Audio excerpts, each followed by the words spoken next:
これは現代の日本で実際に起こったある異様な事件を警察で作成された当事件の供述調書をもとに再現したものである。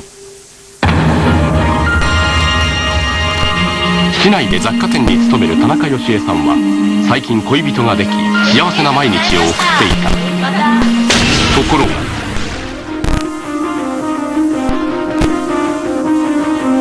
突如胸の痛みを訴え芳恵さんは倒れた。彼女はその後全身の不調とともに床につき、しかも医者がいくら詳しく診察してもその原因が全くわからなかったのである。そして数日後、一人の男が警察署を訪れた。彼は芳恵さんの恋人である山本哲也さん。そして驚くべきことに彼はこう訴えたのだ。芳恵さんの体の変調はある人物に藁人形の呪いをかけられたためなので、すぐにその呪いをかけた者を逮捕してほしいと。呪い、特定の人物に深い恨みを抱いた者がその怨念を込めて古来より伝わる魔術的儀式を行い、離れたところにいる相手に苦しみを与え、時には死にまで至らしめるという行為。警察に訴え出た山本さんは実は数年前から市内に住む堀田清子なる女性と交際を重ねていた。だが2年を過ぎた頃、山本さんには新たに好きな女性ができた。それが倒れた田中芳恵さんだったのである。そして芳恵さんに情が移った山本さんはある日清子にこう話を切り出したのである。他に好きな女性ができたんだ。別れてほしい。それは清子にとって信じられない一言だった。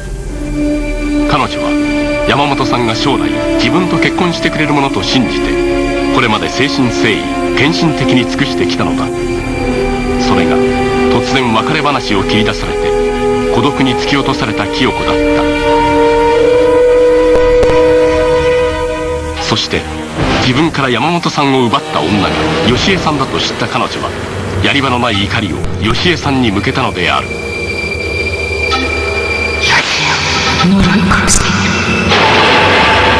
そして清子はなんと幼少の頃祖母から聞き伝えられた藁人形を使った日本では最も一般的な呪いの儀式、牛の国参りを行うことを思い立ったのである。その日彼女は牛の国と呼ばれる深夜3時頃、近所の神社に一人向かった。手には芳恵さんをかたどった藁人形。祖母に聞いた通り白装束に身を包み神社のご神木の前へ。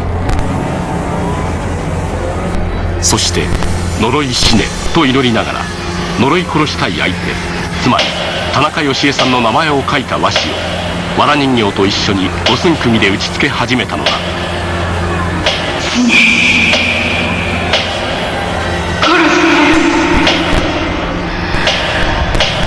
そして彼女はこの不気味な呪いの儀式をその日一日だけではなく、その後なんと数十日間にわたって舞を繰り返したのである。そしてなんと芳恵さんは本当に原因不明の胸の苦しみで突然倒れた。そしてもはや寝たきりで衰弱するばかりという状態に至ったのである。訴えを受けた警官たちは無論困惑した。この現代に藁人形の呪いだが、聞き込みなどの調査をしてみると堀田清子が夜ごと藁人形の呪いの儀式を行う姿は多数の村人によって実際に目撃されており、それと完全に符合する形で確かに芳恵さんは倒れ容体は悪化し続けている。そしていくら調査してみても清子が芳恵さんに物理的暴力を下した痕跡は何一つない。この事件をどう扱うべきなのか。警察は深夜にまで及ぶ会議を繰り返した。そしてついに警察は呪いを行った清子を犯罪者として本当に逮捕したのである。清子は脅迫容疑という罪状で送検された。するとどうだろう。清子が逮捕された途端、今まで謎の病気に苦しんでいた芳恵さんが元気な体に回復し、周りの人々を唖然とさせたのだ。この事件の驚くべき点は、もはや迷信と思われていた牛の国参りの藁人形の呪いが現代にも生き続け、しかもそれが原因としか思えない状況で被害者田中義恵さんが瀕死の容体になったということ。さらに科学捜査と証拠を重んじる日本の警察がこの呪いに対し実際に動いたという点にある。果たしてその真相は。呪いごときで警察が動くなんて驚いたな。それが本当だとしたら恐ろしいことですが、まさか呪いが効くなんて。事実は小説よりもきなり。超食べるんです。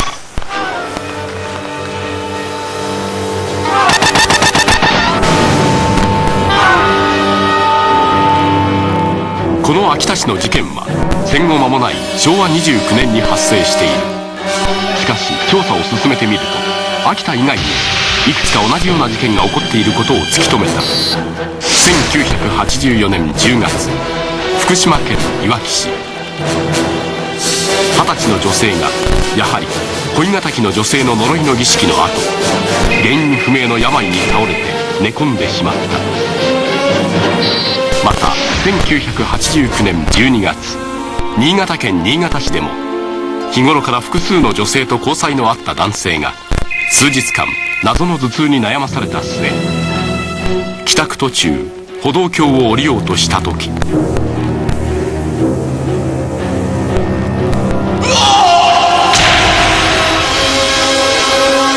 階段から転げ落ち骨折。その原因はどうやらその男性と交際のある女性の一人。彼女が近くの神社で呪いの藁人形の儀式を行う姿が目撃されていたのだ。この番組は積水ハウス、日清食品、花王、大正製薬、日産自動車、ロッテ、第一生命の提供でお送りします。牛の国参りの藁人形は歴史的文献の中でも鎌倉時代の平家物語にその記述があり、日本独特の呪術の中では最もポピュラーな部類に属する。だがこの牛の国参りはいかにして生まれたのだろうか。まずこの牛の国参りが描かれている絵巻物に注目してほしい。呪いを行う者が女性であることがわかる。呪いの儀式は一般に女性と深く結びついている。なぜならひどい仕打ちを受けた時、男なら暴力に訴えることもできるが、非力な女性の場合呪いのような間接的手段に訴える以外道がなかったからである。しかしただ形だけの儀式ならこれほど広範囲な伝播力を持つはずがない。やはりそこには何らかの実際的効果があったと考えられる。ではその藁人形の呪いとはどのようにして行われるのか。まず拾い集めた藁から2つの束を作る。そしてこの2つを交差させる。続いてそれぞれの端を紐で縛る。さらに藁束の一方を足の形になるように2つに分けて固定。これが憎い相手の身代わりとなる。次に呪いをかける者の服装は白装束、そして一本足の高下駄、さらにいろりで鍋を置くときに使う五徳を逆さにかぶり、その足に火のついたろうそくを立てて頭の上に乗せる。そして神が地上に降りるとされる牛の刻、午前2時から午前4時。この姿で神社や寺などへ行き、相手の名前を書いた札や写真などを人形に重ね、ご神木や鳥居などに五寸釘とともにあてがい、恨みの言葉とともに木槌を打ち下ろすのだ。やがてその人形に加えられた暴力が霊の力によって恨まれた人に伝わり、病気になったり時には死亡してしまうとまで伝えられる。さらに驚くべきことに、我々は今もなおその呪いの儀式が行われている場所を発見した。岡山県阿鉄郡鉄星町、徒歩2時間の獣道を突き進んだ先にある育霊神社。深夜人気が少ないこの神社、その境内にはゾッとする呪いの言葉とともに今なお本当に藁人形が打ち付けられている。我々は神主がお祓いをし保管している最近の藁人形を見せてもらった。そこには計り知れない怨念呪いが託され、無残に国を打ちつけられた藁人形があった。名前や住所が記載されたもの、似顔絵が描かれたものなど様々。一体誰がどんな恨みを込めてこのような恐るべき藁人形を作ったのだろうか。我々はこの取材を通じて目にした数々の藁人形に戦慄の念を禁じ得なかった。これらは神社の境内に本当に打ちつけられたもの。また藁人形だけではなく、中には呪いたい相手の所有物を打ちつける者もいた。やはり呪いの儀式は現代にも生きていた。ではどうしてこれらうちの国参りなどの儀式でこれまで見てきた事件のように人が実際に苦しむのか。我々は秋田の事件を例にその検証を試みた。仮説1、偶然の一致。呪われた田中義恵さんはたまたまそれと時を同じくして偶然インフルエンザなどの病気にかかっていたのではないか。しかし義恵さんはそれまでほとんど病気のない健康な女性だった。また体調不良で倒れた後医者にかかっていたが、診断は原因不明。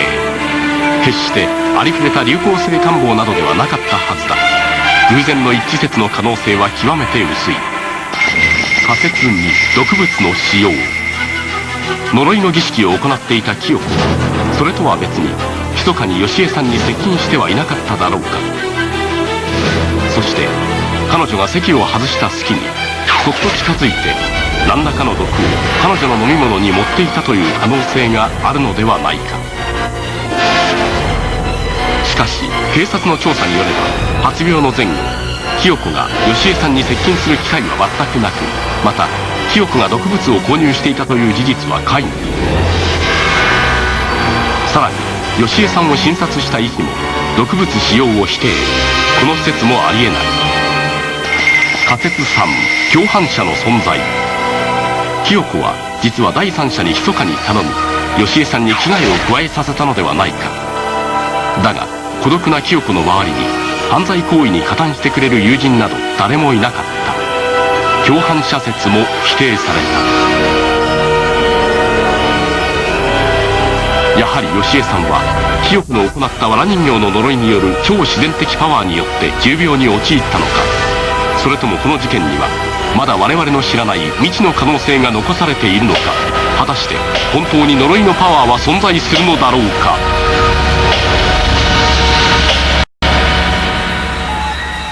本当に呪いが効いたんでしょうか。でも女性は本来占いとか呪いを信じやすいからな。松田君、例えば針で刺されたとか薬品を嗅がされたとかそういうようなことはないのか。そういった体の外傷や体内及び気管支系統にも異常は見られません。やはり犯人の怨念がそうさせたのでは。吉川君、実は医学的にどうなのかアプローチをしていました。医学的に？尾崎さん。はい、メディカルリサーチの GR8694 をスタートします。呪いによって人はなぜ病気になってしまうのか。その恐るべきメカニズムがついに明らかになる。一人の女性が原因不明の病に倒れた。果たして本当に呪いにはこのような力があるのだろうか。我々は秋田で発生した藁人形の呪い事件を医学的に解明するため医学博士の姫野智美先生に話を聞いた。この事件は長い間医学界で注目されてきたプラシーボ効果を利用したものかと思われます。プラシーボ効果。プラシーボ効果とは一体何か。まずこの実験を見ていただきたい。東京厚生年金病院の石井正則博士の指導のもとバスに酔いやすい男女16人を集め、これからバスに乗ってもらう。酔い具合を調査するため事前に被験者の血液検査を行った。まず半分の8人 A グループにはいつも通り乗車してもらうことを告げた。そして残りの8人 B グループは先生から酔い止めの薬を渡され服用。しかし実はこの薬、酔い止めの効果は全くないただの偽薬、すなわち偽薬なのである。この2つのグループの体にはどのような差が生じるのであろうか。ままず薬を飲んでいない A グループから実験を開始してみた。実験の方法は人間が最も酔いやすいという8の字コースをひたすら走行するというもの。走行中被験者全員には下を向いて本を読んでもらう。その後採血で血液中のストレスホルモンの量を測定することにより酔いの度合いをチェックするのだ。5分に一度停止し医師が症状をチェック。気分の悪い者はその場でバスから降りてもらう。先生が見守る中実験が続く。15分後、1人また1人と脱落者が出る中実験は推し進められた。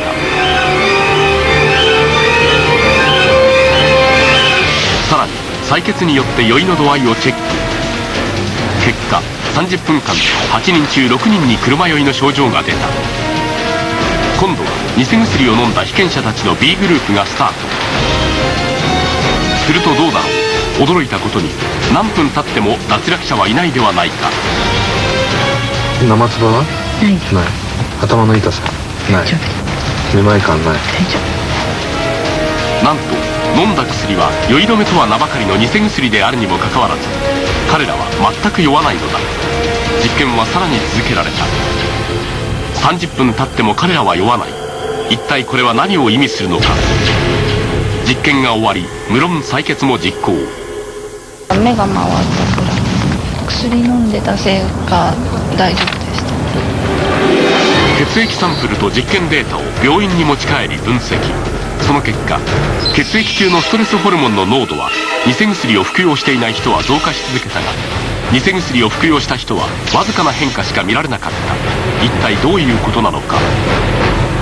今回の実験から乗り物のようなですね、情動に関わるようなものがですね、症状を増悪させるということがプラシーボの効果によってですね、明らかに軽減するということが分かったと思います。このようにプラシーボ効果とは偽薬おとり薬とも呼ばれ無害な物質を薬であると偽って患者に与えることで本来人間の持っている自然治癒力を引き出し病状を軽減する一種の精神的効果を指す。このプラシーボ効果を世界の医学界に知らしめたのはアメリカマサチューセッツ総合病院のヘンリー・ビーチャー教授が書いた論文。病は気からというが人間の体は思い込みの力によって潜在的な自然治癒力を発揮し車に酔いやすい人も酔わなくなってしまうのである。ではこのプラシーボ効果と藁人形の呪いとはどんな関係があるのか。この秋田の事件は本来身体を治癒させるのに使うプラシーボ効果を逆に身体を悪くさせるために使ったマイナスプラシーボ効果と考えられます。マイナスプラシーボ効果。良い方向に作用するプラシーボとは逆に悪い方向に作用する現象。体に何がしかの悪影響を及ぼすと教えられた偽薬を飲むことによって体に異常が起こる。本当に人はマイナスプラシーボ効果で体に悪影響を及ぼすことがあり得るのか、ある実験を試みた。まず事前に何も知らされていない健康な被験者20人に来てもらった。ここで先生が白い錠剤を見せ、これはある新薬で飲むと場合によっては副作用で発熱することがあると述べ水と一緒に飲んでもらうことにした。実はこの錠剤単なる乳糖で飲んだだけでは発熱することは絶対にない。実際に発熱を感じた人には申告してもらうことにした。いよいよ実験開始。実験開始からおよそ10分後、まずは一人の女性が体の発熱を訴えた。同時に続々と発熱を感じる者が出てきた。彼らは思い込みだけで本当に発熱したのだ。だがここで実は発熱作用はないと説明した。それ以降被験者に異常は見られなかった。しかしちょっと感じましたね。顔がちょっとほてってきました。これらの実験結果を見てみると人間の体は与えられた思い込みによって本当に特定の症状が出るのである。そしてこのマイナスプラシーボ効果によって秋田の藁人形の呪い事件の真相が明らかになってきた。実は呪いには人間の脳に影響を及ぼす驚くべき作用があったのだ。に何らかの悪影響を及ぼすと信じきるとそれに伴い体が異常を起こす。このマイナスプラシーボ効果によって秋田藁人形の呪い事件の真相が明らかになった。まず我々は呪いをかけた堀田清子が牛の国参りを始めてから一体何日目に被害者田中芳恵さんが倒れたかに注目した。結果は30日目。ではこの間周囲では何が起こっていただろうか。まず清子が初めて呪いの儀式を行った翌朝、神主がご神木に藁人形を発見。しかもそこには恨みのある相手芳恵さんの名前が記された札が打ち付けられている。つまり何者かが田中芳恵さんを呪い殺そうとしているという事実が初めて神主という第三者に知れたのである。たまたま神社に来た村人もその藁人形を目撃。そして清子が芳恵さんを殺そうと呪いの儀式を行っているという噂は農村という小さな共同体の中に瞬く間に広まり、ついには呪われた芳恵さん本人もそれを耳にすることになるのだ。彼女は得体の知れぬ嫌な気持ちになっただろう。そしてたとえ最初のうちは半信半疑だとしても、そのうち誤って指を切った、財布をなくした、風邪をひいて微熱が出たといった日常的に起こりうることが呪いのせいではないかと思え、しかも周りの人までもそれは呪われているせいではないかと追い打ちをかける。それが強い脅迫観念にまで発展。この時彼女の体の中で一体何が起こっているのか。まず想像力を司る大脳前頭葉で自分は呪われているという不安が極度に増大。その不安が大脳辺縁系を通じ内臓などを司る視床下部に伝えられ、自律神経の過剰な興奮を促し、甲状腺、胸腺、副腎髄質などのホルモンのバランスを乱す。これが肝臓、腎臓、心臓、消化器などの変調に結びつく場合がある。このことを心身相互作用と言います。果たしてこの心身相互作用が働いて実際に芳恵さんは体調を崩したのか。思い込みがマイナスプラシーボ効果を誘発したのである。秋田の事件でも呪いをかけた清子が一種の間接的脅迫容疑で警察に拘束されたことを知った被害者芳恵さんは、もうこれ以上呪われることはないという安心感から次の日には一気に全開して働き出したという。一切の不安がなくなったことでマイナスプラシーボ効果が効力を失い、全ての身体機能が回復したのである。しかしこのような事件は21世紀を迎えようとする現在でも我々の周りで起こりうるのか。民族文化に詳しい小松氏に聞いた。どんどんそういうですね、村落共同体みたいなのが、呪い共同体みたいなのがなくなっていってるわけですから、まあ都市化の中でだんだん消えていくんだろうと思うんですけどね。事実この事件直後、この地域にも都市化の波が押し寄せ、以後同様の事件は何一つ発生していない。先に紹介した2つの事例も呪いの噂を耳にしたことによるマイナスプラシーボが何らかの形で現れた結果と推測される。このような呪いは古代の超自然的魔力ではなく、精神的要因によって人体への影響が誘発されたものと言えるのである。だがもしあなたが呪われたらどうすればよいのか。第一の答えは簡単。気にしないことが一番の対処法である。呪いはあくまで精神的要因に左右される。あなたが全く無視すればその効力は発揮しようがないのだ。しかし自分が呪われていると知ればやはり気分が悪い。そんな人は日本古来から伝わるお祓いをするのが効果的。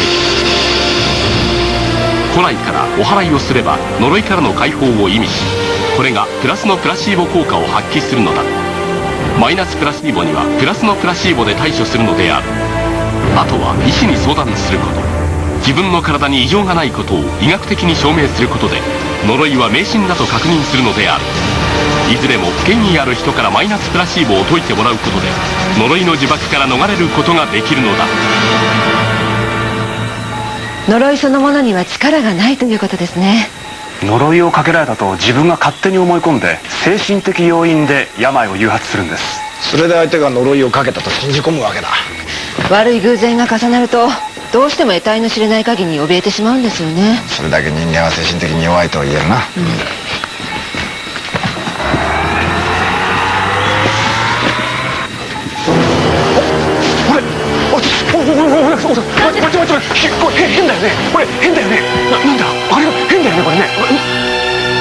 松沢君、こんなことで慌てるようじゃ呪いにかかるぞ。怖い。